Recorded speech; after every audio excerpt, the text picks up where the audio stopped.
नमस्कार, मैं दीपक चौधरी आप सभी का मुस्कान अलवी हिंदी क्लास में स्वागत करता हूँ। आशा करता हूँ आप सभी स्वस्थ होंगे, मस्त होंगे, ज़बरदस्त होंगे। तो आज हम यूजीसी नेट की 8वां इकाई नाटक विधा पर चर्चा करेंगे। सबसे पहले हम भारतेंदु हरिश्चंद्र के नाटकों के आगे बढ़ेंगे। तो आज हम अंधेर नगरी भारतेंदु हरिश्चंद्र द्वारा रचित 1881 में रचित अंधेर नगरी नाटक पर हम आज चर्चा करेंगे। अंधेर नगरी नाटक भारतेंदु हरिश्चंद्र जी ने काशी यानी बनारस में स्थित हिंदू नेशनल थिएटर के लिए रचना की थी। और ऐसा माना जाता है कि इस नाटक की रचना मात्र एक रात में किया गया था।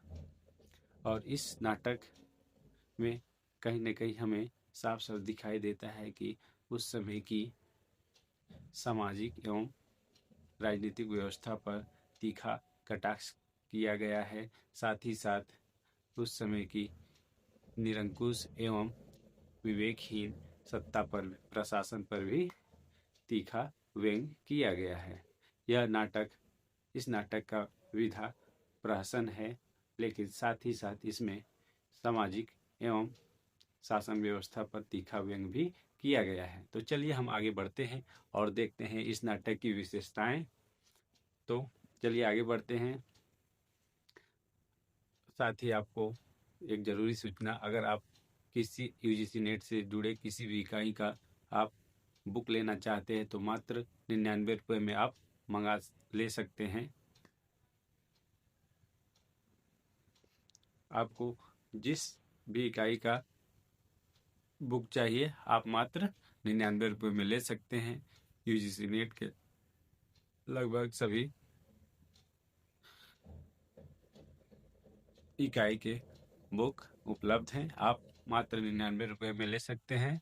साथ ही साथ हिंदी साहित्य के शॉर्ट नोट्स का भी बुक जो पीडीएफ के रूप में हमारे पास उपलब्ध है, आप मात्र 99 रुपये में मंगा सकते हैं, ले सकते हैं।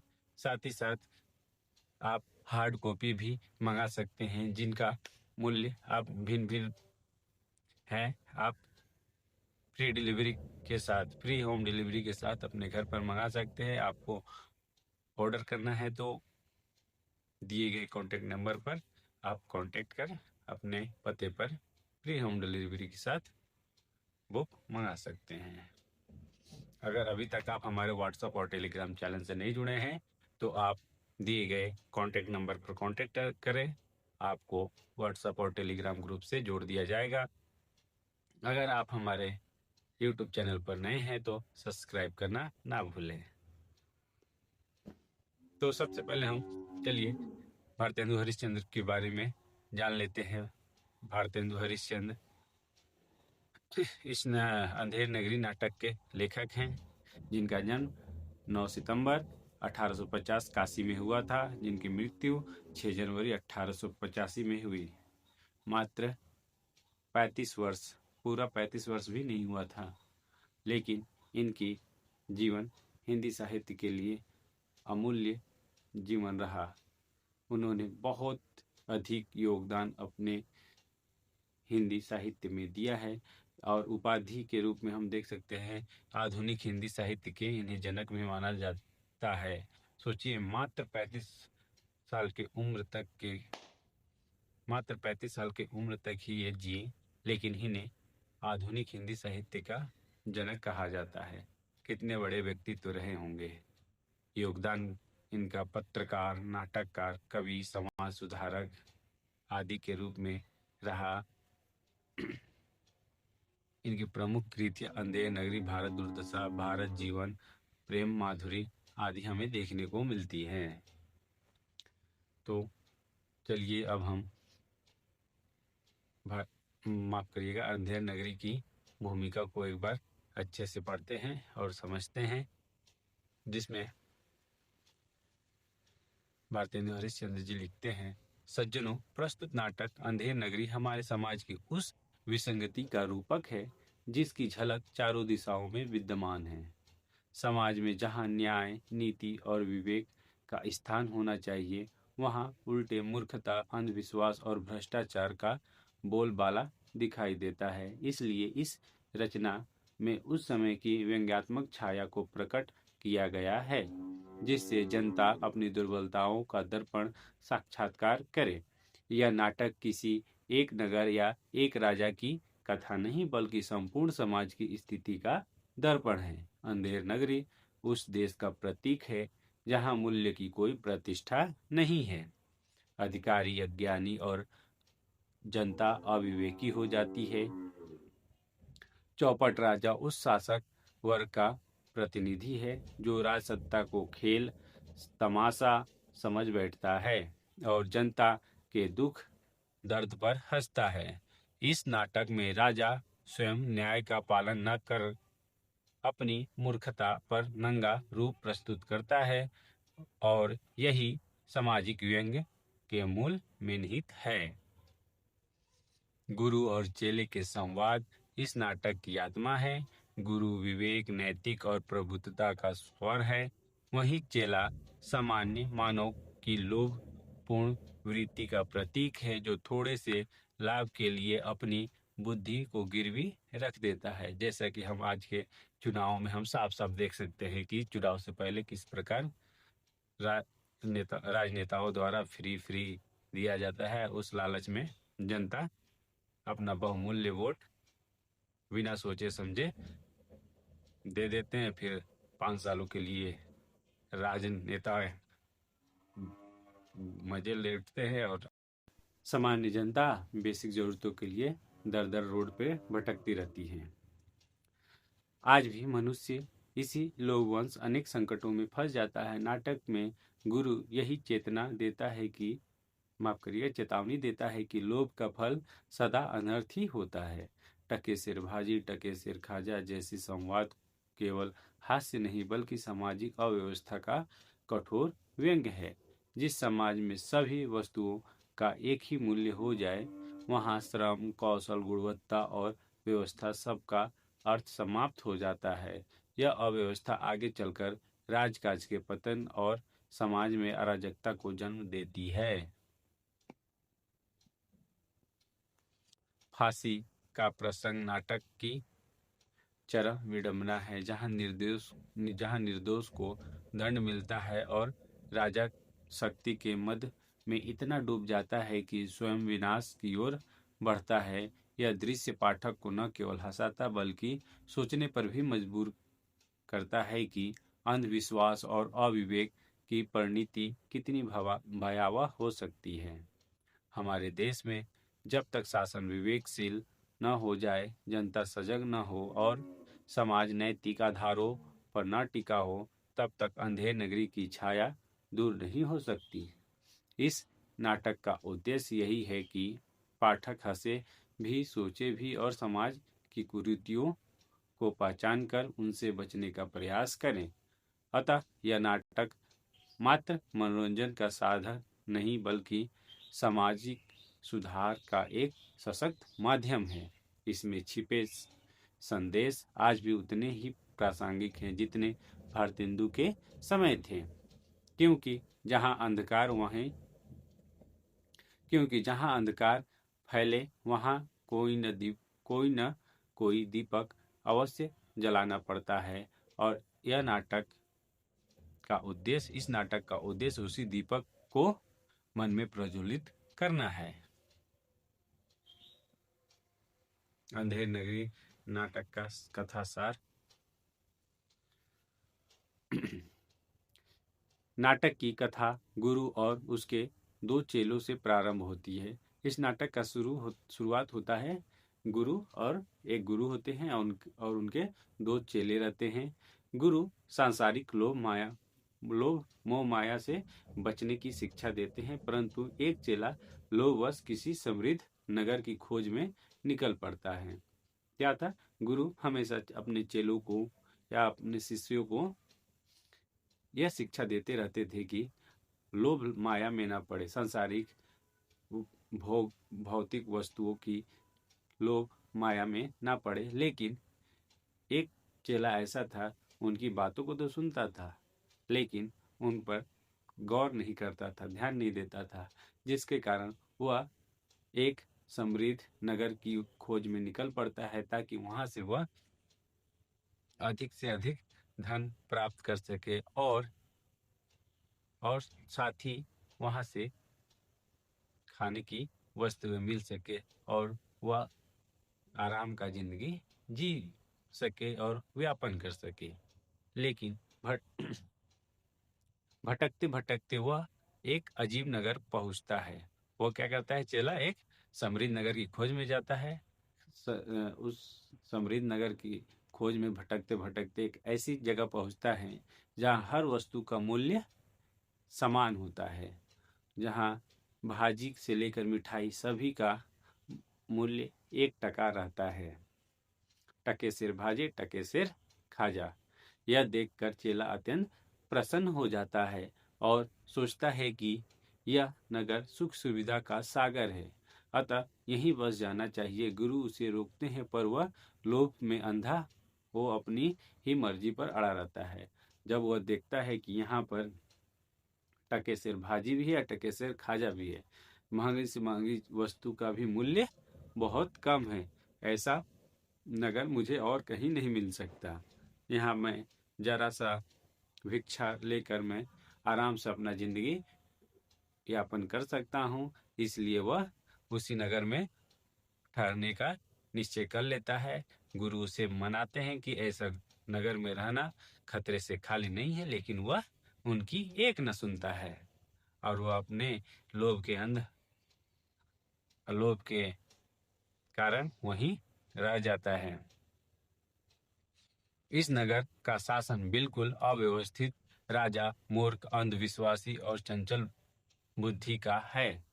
उसके मंत्री भी तर्कहीन निर्णयों में उसका साथ देते हैं और इस नगर का शासन, जाहिर सी बात है कि कोई मूर्ख और अंधविश्वासी ही राजा होगा जो अपने राज्य की सभी वस्तुओं का मूल्य समान कर दे। जिसको मूल्य वस्तुओं का मूल्य में अंतर ना समझ में आए, वो कैसा राजा हो सकता है। के होने पर जांच पड़ताल के बजाय राजा केवल इतना कहता है, दोषी चाहिए। राजा जब राज्य में कोई भी घटना होती थी तो राजा का सीधा निर्णय यही होता था कि मुझे दोषी चाहिए। इसी बीच चाहे किसी भी तरह का हो, मुझे दोषी चाहिए, भले वह दोष साबित हुआ हो या ना हुआ हो, लेकिन दोषी चाहिए। भले ही वो निर्दोष व्यक्ति क्यों ना हो, लेकिन दोषी चाहिए, उसे दंड देना अनिवार्य है। ऐसा क्यों है, हम आगे समझेंगे। इसी बीच नगर में एक दुर्घटना होती है और एक व्यक्ति की मृत्यु हो जाती है। बिना विचार किए सिपाही उस लोभी चेले को पकड़ लेते हैं और राजा उसे फांसी देने का आदेश देता है। चेला भयभीत हो जाता है। उधर गुरु नगर में आकर पूरी स्थिति समझते हैं और राजा के अंधविश्वास को पहचान कर उसे चकमा देने की योजना बनाते हैं। गुरु राजा से कहते हैं, यह अत्यंत शुभ घड़ी होगा, यहाँ अशुभ लिखा हुआ है, शुभ घड़ी है और इस घड़ी में जो व्यक्ति अपना प्राण त्यागेगा वह अगले जन्म में सम्राट राजा बनकर जन्म लेगा, जो पूरे विश्व पर राज करेगा। यह सुनकर अंधविश्वासी राजा स्वयं फांसी चढ़ने को तैयार हो जाता है। पूरी सभा देखकर घबरा जाती है। अंत में राजा अपना निर्णय बदलकर गुरु और उसके दोनों चेलों को सम्मान पूर्वक जाने को आदेश देता है। गुरु चेला नगर छोड़ देते हैं और चेला अपने लोभ पर पश्चाताप करता है और पछताता है। नाटक इस संदेश के साथ समाप्त हो जाता है कि जहाँ लोभ, अंधविश्वास और अविवेकी शासन हो, वहाँ समाज का विनाश निश्चित है। वहीं विवेक, संयम और न्याय की किसी राज्य व समाज की वास्तविक शक्ति होती है। नाटक का परिचय। तो नाटक का नाम है अंधेर नगरी चौपट राजा। प्रकार है व्यंग प्रहसन। प्रमुख विषय है मूर्ख शासक, भ्रष्ट व्यवस्था और अंधे न्याय पर व्यंग, सामाजिक व राजनीतिक व्यंग नाटक। उद्देश्य है भ्रष्ट शासन व अंधे न्याय की पोल खोलना। प्रसिद्ध पंक्ति है, अंधेर नगरी चौपट राजा, टके सिर भाजी टके सिर खाजा। संदेश, जहाँ विवेक और नीति सो जाए वहां समाज अंधेर नगरी बन जाती है। नाटक की संरचना, अंधेर नगरी कुल 6 अंकों में विभाजित है। नाटक की रचना अत्यंत सरल, व्यंग्यपूर्ण और सामाजिक संदेश से परिपूर्ण है। प्रत्येक अंक में किसी विडंबना को उजागर करता है। हर अंक का उद्देश्य समाज शासन व मानव मूल्य का व्यंग्यात्मक चित्रण। प्रत्येक अंक कथा को क्रमिक रूप से आगे बढ़ता है। गुरु और चेले के आगमन से लेकर टके सिर भाजी टके सिर खाजा वाली अव्यवस्थित नगरी, भ्रष्ट शासन और अंत में न्याय के नाम पर अन्याय का दर्शन हमें देखने को इस नाटक में साफ साफ मिलता है। तो चलिए अब हम इस नाटक के प्रमुख पात्रों को देखते हैं और उनके क्या क्या प्रतीक हैं ये भी देखते हैं, यानी कि उनकी क्या क्या विशेषताएं हैं देखते हैं। गुरु, उनका प्रतीक है विवेक, नैतिकता, दूरदृष्टि, जीवन ज्ञान। गुरु नाटक में बुद्धि का मार्ग दिखाते हैं और बताते हैं कि लोभ मनुष्य को अनर्थ की ओर ले जाता है। लोभी चेला, जिसका प्रतीक है लोभ, अज्ञान, वह व्यक्ति है जो सस्ते आकर्षण में पड़कर अनर्थ में फंस जाता है। दूसरा चेला है विवेकी चेला, संयम, गुरु का आज्ञा पालन करने वाला। हालांकि इसका रोल छोटा है पर यह संतुलित चरित्र है जो गुरु की सीख को समझता है। राजा मूर्ख, अंधविश्वासी शासन है, तानाशाही है, उसका न्याय व्यवस्था तर्कहीन और अंधविश्वास पर आधारित है। मंत्रीगण चापलूस हैं, विवेकहीन निर्णय लेने में राजा को सहायता करते हैं। ये लोग राजा की मूर्खता को और बढ़ाने का कार्य करते हैं। नागरिक और व्यापारी, अव्यवस्थित समाज, अनैतिक बाजार व्यवस्था, अल्पदृष्टि और अविवेकी टके सिर भाजी टके सिर खाजा उनके द्वारा ही संभव हो सकता है। कोतवाली सिपाही, अंधा कानून, अनुचित दंड, तर्कहीन न्याय प्रणाली, ये लोग बिना जांच पड़ताल निर्दोष को पकड़ लेते हैं। अंकों का विवरण, पहला अंक है गुरु और चेले का परिचय, दूसरा अंक है अंधेर नगरी की खोज, तीसरा अंक है शासन तंत्र का परिचय, चौथा अंक है अन्यायपूर्ण गिरफ्तारी, पांचवा अंक है गुरु की चतुराई, छठा अंक है निष्कर्ष और समाधान। तो चलिए पहला अंक देखते हैं, गुरु और चेले का परिचय। नाटक का आरंभ गुरु के उपदेश से होता है। गुरु दोनों ही चेलों से कहते हैं, अरे भैया, यह संसार बड़ा मोह माया का जंजाल है, विवेक से काम लो, लोभ करोगे तो दुर्गति ही होगी। परंतु एक चेला तो मानो लोभ का पुतला है। वह गुरु की बात सुनते हुए भी मन में सोचता है, कहाँ का उपदेश, कहाँ का विवेक। मैं तो किसी ऐसे नगर में जाऊंगा जहाँ सुख सुविधा की बरसात हो। और इसी लोभ के फेर में वह पहुंचता है अंधेर नगरी, जहाँ उसका अंतिम घड़ी की शुरुआत होती है। लेकिन गुरु से बचाते हैं एक ऐसी नगरी जहां न कोई न्याय बुद्धि, न कोई आर्थिक वृद्धि। नगर के द्वार पर बैठा दुकानदार पुकार पुकार कर कहता है, टके सिर भाजी टके सिर खाजा। चेला यह सुनते ही चकित, अरे वाह, ऐसी सस्ती नगरी तो स्वर्ग ही होगी। पर गुरु देखते ही गंभीर स्वर में कहते हैं, बेटा, यह सामान मूल्य की अनर्थ की जड़ है। यह सामान्य मूल्य ही अनर्थ की जड़ है। जहाँ भाजी और खाजा का एक ही मोल हो, वहाँ बुद्धि नाम का कोई भी नहीं। वहाँ बुद्धि नाम को भी नहीं। राजा का दरबार भी विचित्र, जिसे देखो वही मूर्खता की गठरी है। राजा न्याय करने नहीं बैठा, बल्कि मूर्खता फैलाने को बैठा है। राजा न्याय दरबारी भी राजा से दो गुने अज्ञानी। एक कहे महाराज दोषी चाहिए, दूसरा कहे जी हाँ, कोई भी दोषी चलेगा। जी हाँ, कोई भी दोषी चलेगा। रश्मि ठहाका लगाकर आदेश करता है, अरे भाई, न्याय व्यवस्था तो चलती रहनी चाहिए, चाहे कोई भी हो, फांसी तो होगी ही। इसी क्रम में एक दुर्घटना घटती है और बेचारा बेचारा लालची चेला पकड़ा जाता है। बेचारा चेला रोते रोते कहता है, महाराज, मैं तो न यहाँ का हूँ, न उस घटना से मेरा कोई संबंध है। पर राजा पर राजा तो सिर्फ पर राजा को तो सिर्फ दोषी चाहिए। वह कहता है, चुप रहो, राज व्यवस्था प्रश्नों में नहीं उलझती। चुप रहो, राज व्यवस्था प्रश्नों में नहीं उलझती। जब गुरु को यह समाचार मिलता है तो वे तुरंत दरबार पहुंचे। राजा की मूर्खता देखकर मुस्कुरा उठते हैं और चतुराई से कहते हैं, महाराज, यह तो महाघड़ी है। इस घड़ी में जो प्राण त्यागेगा अगले जन्म में सम्राट चक्रवर्ती होकर सम्राट चक्रवर्ती राजा होकर जन्म लेगा। राजा यह सुनते ही क्या कहा? राजा बनूंगा, सम्राट राजा बनूंगा।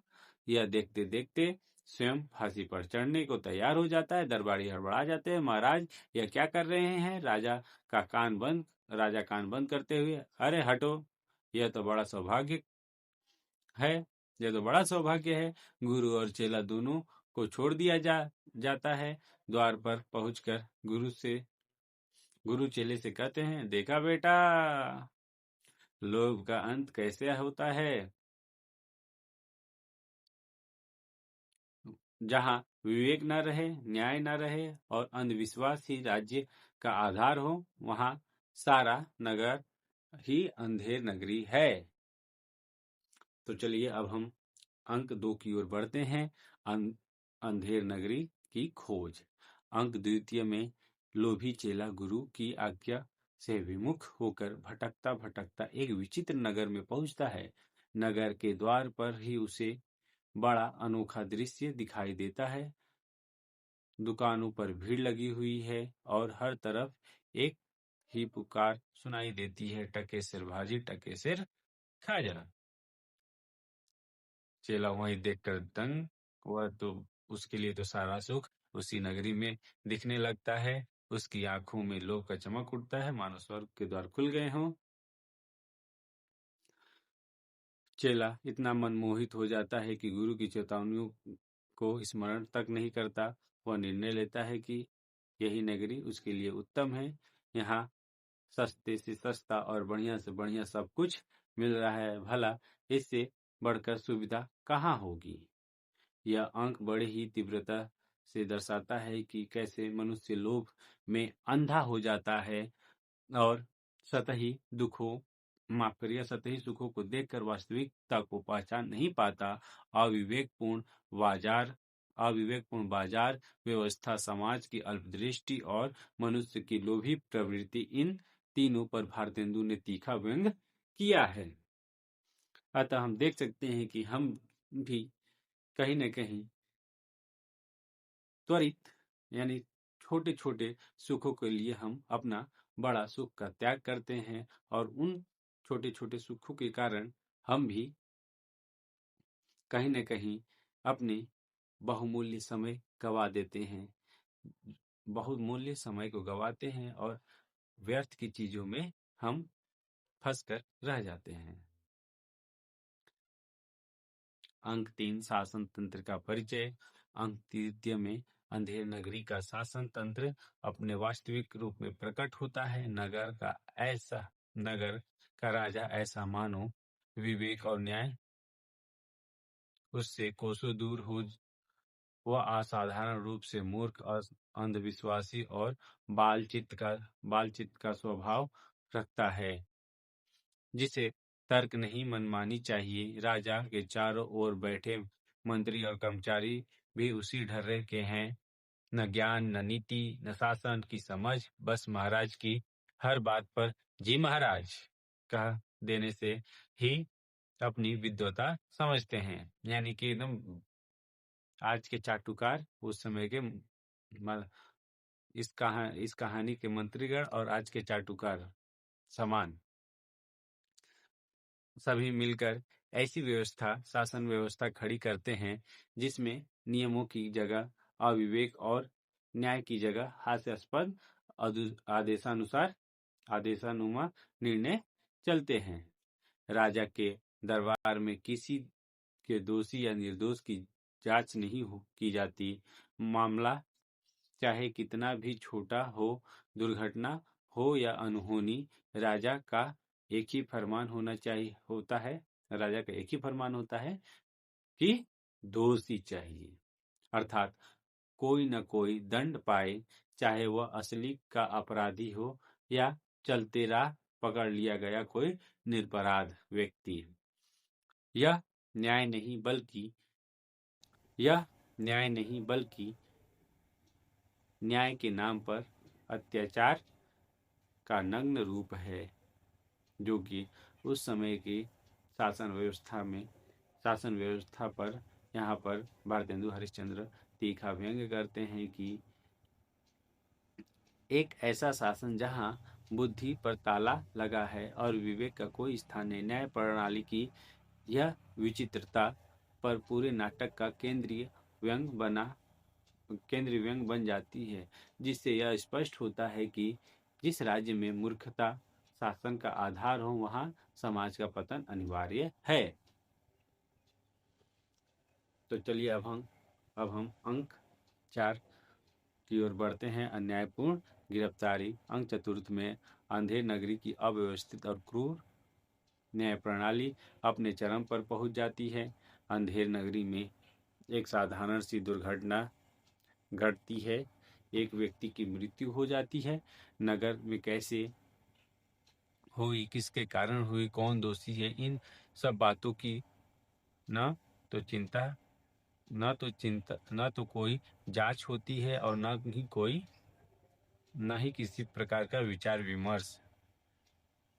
राजा और उसके मंत्री न्याय को ही बल्कि अपनी अजीब नियमावली को निभाने में लगे हुए हैं।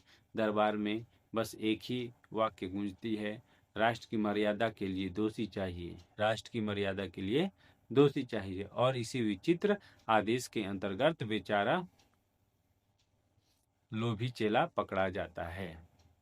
ना उसने अपराध किया, ना वह घटना से किसी प्रकार जुड़ा, परंतु राज्य का नियम तो यही है कि दंड दिया जाए, चाहे निर्दोष ही क्यों न हो। राजा के मंत्री भी उतनी ही मूर्खता से कहते हैं, महाराज अपराधी कोई भी हो, दंड तो होनी चाहिए, तभी राज्य व्यवस्था का सम्मान बना रहेगा। राजा इस पर हर्षित हो उठता है, मानो उसने महान न्याय कर दिया हो। परंतु यह न्याय नहीं बल्कि न्याय के नाम पर सबसे बड़ा अन्याय है। एक ऐसा अन्याय जिसे शासन अपनी शक्ति मानता है और जनता अपनी नियति। इस अंक में भारतेंदु अत्यंत तीखे व्यंग से दिखाते हैं कि जहाँ शासन विवेकहीन और न्याय अंधा होता है, वहाँ निर्दोष ही सबसे पहले दंडित होता है। अंधेर नगरी का यह प्रसंग मनुष्य की विवेकहीनता, शासक की मूर्खता और समाज की पतन का मार्मिक चित्रण करता है। तो चलिए अब हम 5वां अंक की ओर बढ़ते हैं। अंक पंचम में नाटक का मोड़ अत्यंत रोचक हो जाता है। जब गुरु नगर में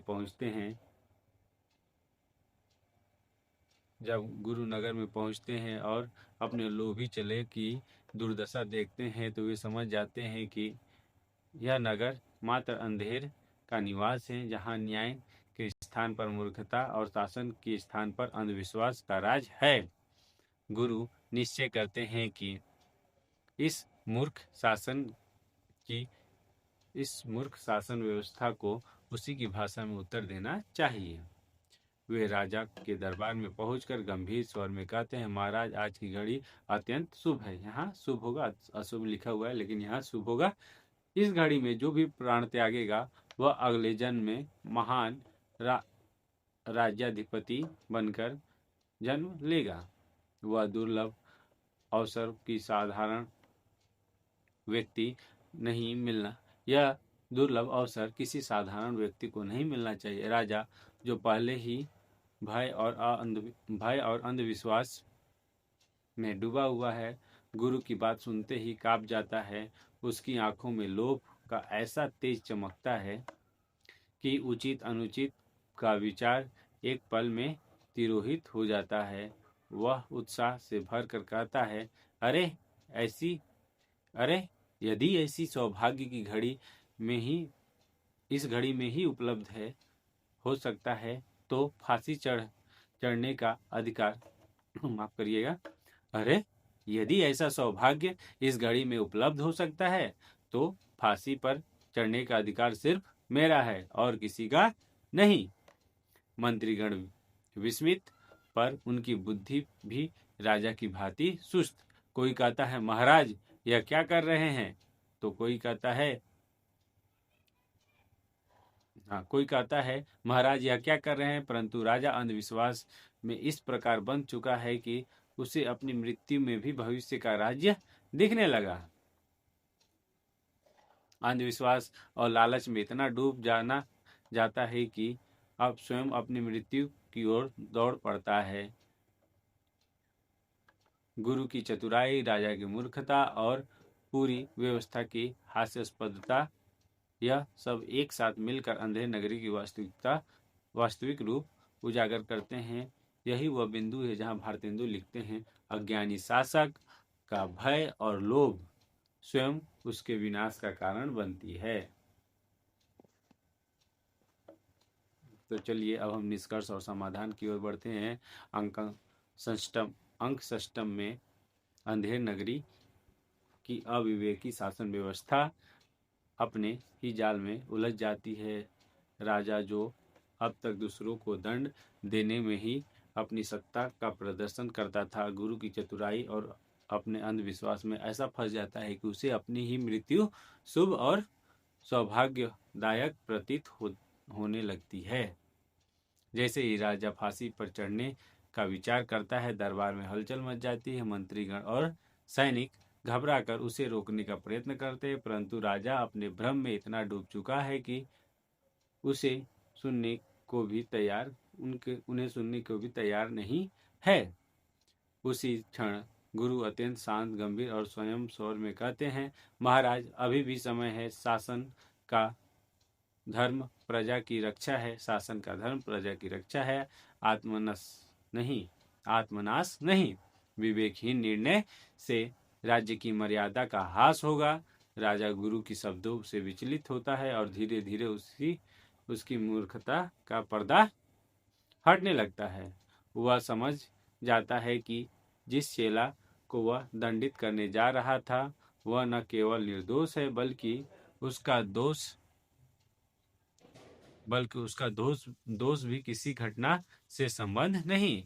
राजा लज्जित हो जाता है और तत्काल आदेश देता है गुरु और उनके चेले को सम्मान पूर्वक मुक्त किया जाए। सैनिकों ने दोनों को आदर सहित छोड़ देते हैं। गुरु अपने चेले को लेकर नगर से बाहर जाते समय कहते हैं, देखा बेटा, वह नगरी है जहां लोभ, अंधविश्वास, अविवेक और असंगत न्याय ने मिलकर अंधकार फैला रखा है। जहां शासन विवेकहीन हो वहां प्रजा सुखी नहीं रह सकती। तो चलिए मुख्य संवाद देखते हैं। टके सिर भाजी टके सिर खाजा, जहाँ न्याय उल्टा चलता है वहाँ विनाश निश्चित है। लालच अंततः विनाश का कारण बनता है। जहाँ बुद्धि सोई वहाँ अनर्थ जागता है। ये कुछ मुख्य वाक्य और तथा लाइन है जो नाटक में प्रयोग किए गए हैं। नाटक की विशेषताएं। तीखा सामाजिक व्यंग्य। पूरा नाटक समाज, शासन, प्रशासन और आम जनता की मूर्खता पर तीखा तथा हास्यपूर्ण व्यंग करता है। टके सिर भाजी टके सिर खाजा जैसी पंक्ति आर्थिक और अव्यवस्था का प्रतीक बनता है। अव्यवस्थित शासन व्यवस्था का चित्रण। राजा मंत्री और कानून व्यवस्था सब अविवेकी व अंधविश्वासी दिखाए गए हैं। न्याय तर्क पर नहीं बल्कि बिना सोच विचार के फैसलों पर चलता है।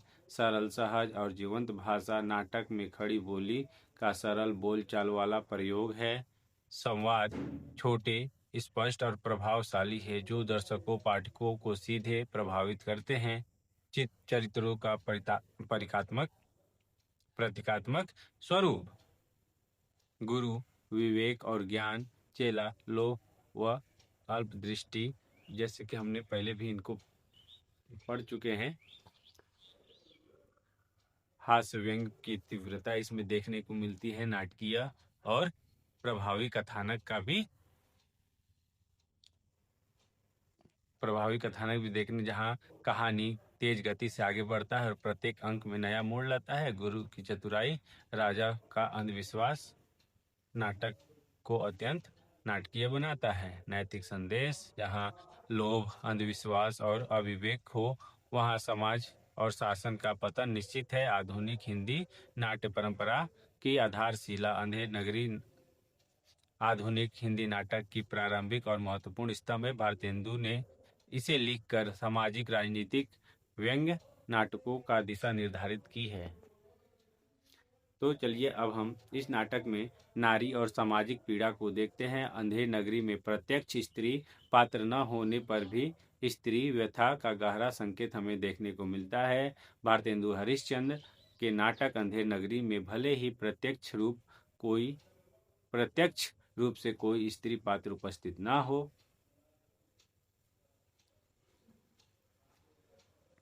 परंतु नाटक की सामाजिक पृष्ठभूमि और अन्यायपूर्ण व्यवस्था में नारी पीड़ा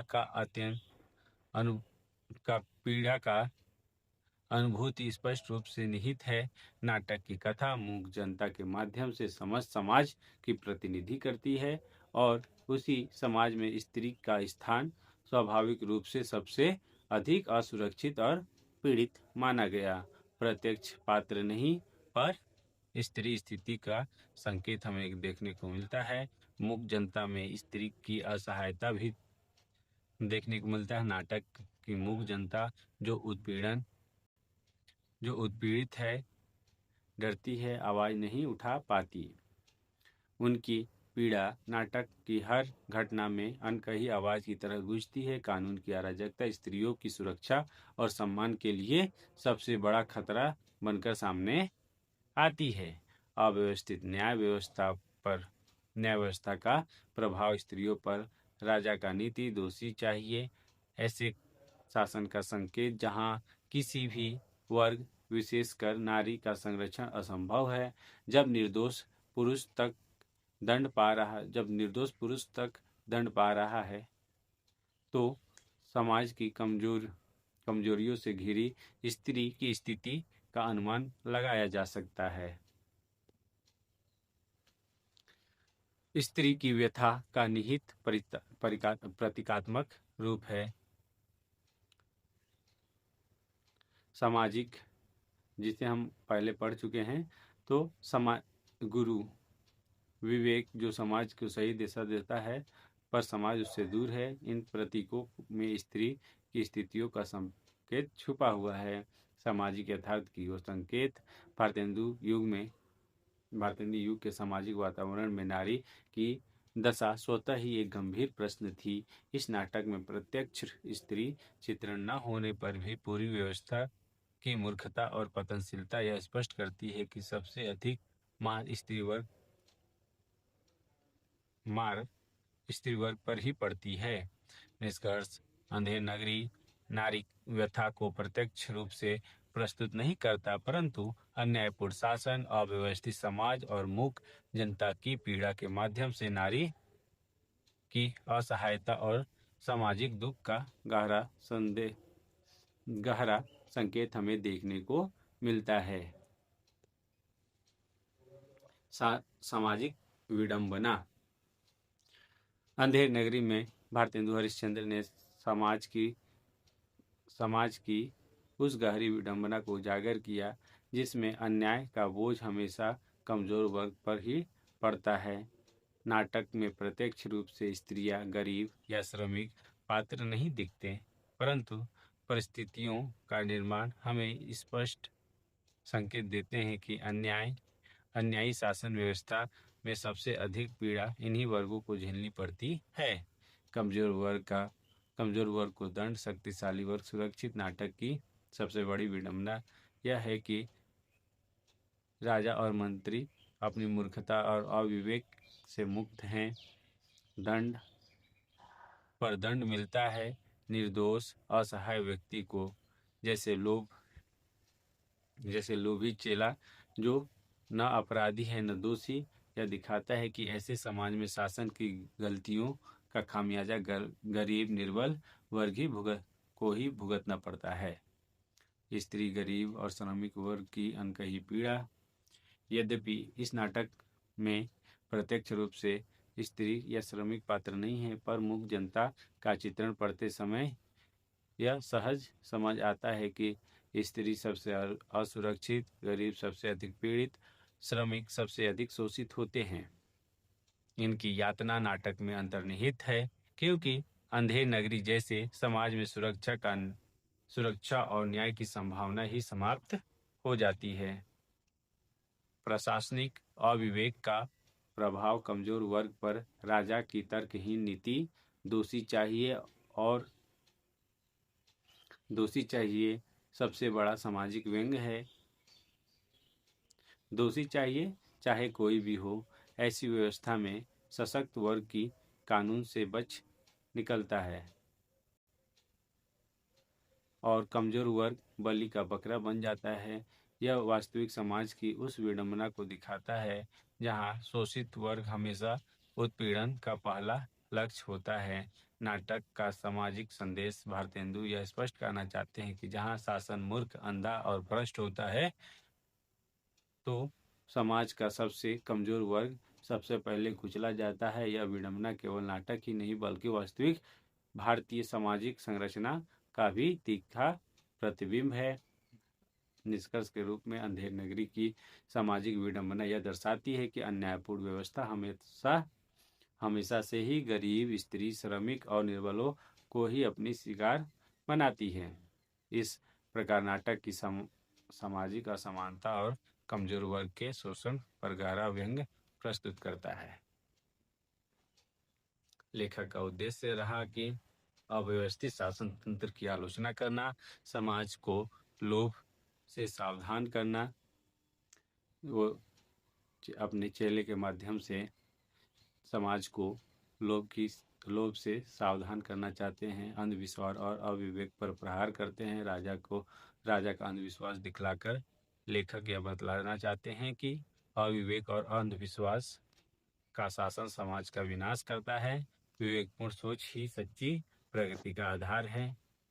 सामाजिक नैतिक चेतना जगाना। नाटक जनता को यह चेतना देता है कि न्याय, विवेक और नैतिकता के बिना कोई भी समाज स्वस्थ नहीं रहता। ये मूल्य समाप्त होते ही अराजकता जन्म लेती है। हास्य व्यंग्य द्वारा सामाजिक सुधार। भारतेंदु ने सीधे भाषण नहीं दिया, बल्कि हंसाते हंसाते सच का सामना कराया। उनका उद्देश्य मनोरंजन नहीं बल्कि सुधार है, जनता में जागरूकता पैदा करना। वे जनता को यह समझाना चाहते हैं कि अंधे कानून, मूर्ख सत्ता और मूल्यहीन समाज का सबसे बड़ा खामियाजा जनता को ही भुगतना पड़ता है। इसके लिए समाज को विवेक और साहस के साथ इन बुराइयों का विरोध करना चाहिए।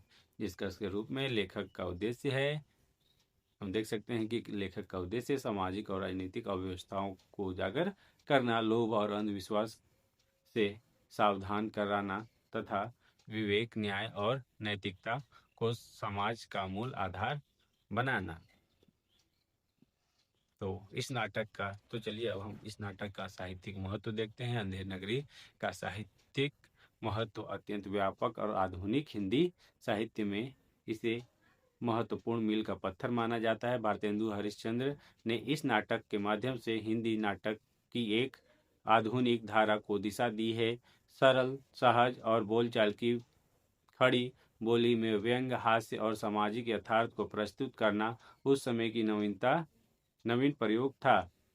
नाटक की कथन शैली, संवाद विन्यास और नाटकीय मोड़ पाठक को बांधे रखते हैं और साथ ही साथ गहरी सामाजिक चेतना प्रदान करते हैं। इसमें शासन तंत्र, अव्यवस्था, न्याय की विडंबना और समाज की लोभी मानसिकता का सजीव चित्रण हमें देखने को मिलता है, जिससे यह न केवल मनोरंजक बल्कि जागरूक करने वाला साहित्य भी बन जाता है। पात्र प्रतीका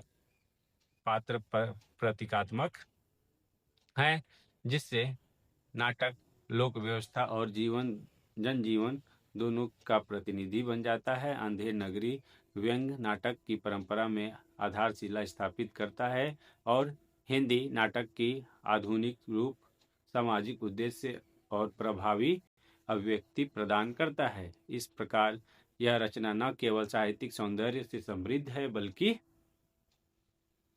सामाजिक मूल्यांकन और युग चेतना से भी परिपूर्ण है। तो इस नाटक का निष्कर्ष के रूप में हम देख सकते हैं, अंधेर नगरी का निष्कर्ष यह स्पष्ट करता है कि जहां शासन मूर्खता, अंधविश्वास और अविवेक पर आधारित हो, वहां समाज का पतन निश्चित होता है। नाटक की घटनाएं दिखाती हैं कि लोभ लोभ मनुष्य को संकट में डाल देता है और न्यायहीन सत्ता निर्दोषों को दंडित करके स्वयं को विनाश की ओर बढ़ाती है। गुरु का विवेक और चतुराई यह संदेश देती है कि ज्ञान, संयम और नैतिकता ही मनुष्य को कठिन परिस्थितियों से बचा सकते हैं। भारतेंदु हरिश्चंद्र ने हास्य और व्यंग्य के माध्यम से यह गहरी सच्चाई समझाई है कि स्वस्थ समाज के निर्माण के लिए न्यायपूर्ण शासन, सजग जनता और विवेकपूर्ण आचरण अनिवार्य है। इस प्रकार अंधेर नगरी केवल एक नाटक नहीं बल्कि सामाजिक चेतना देने वाली रचना है, जो आज भी उतनी ही सार्थक और प्रासंगिक बनी हुई है जितनी कि उस समय थी जब इसकी रचना हुई थी। तो आशा करता हूँ आप सभी को पसंद आया होगा। तो पसंद आया है तो वीडियो को लाइक करना ना भूलें। बहुत बहुत धन्यवाद।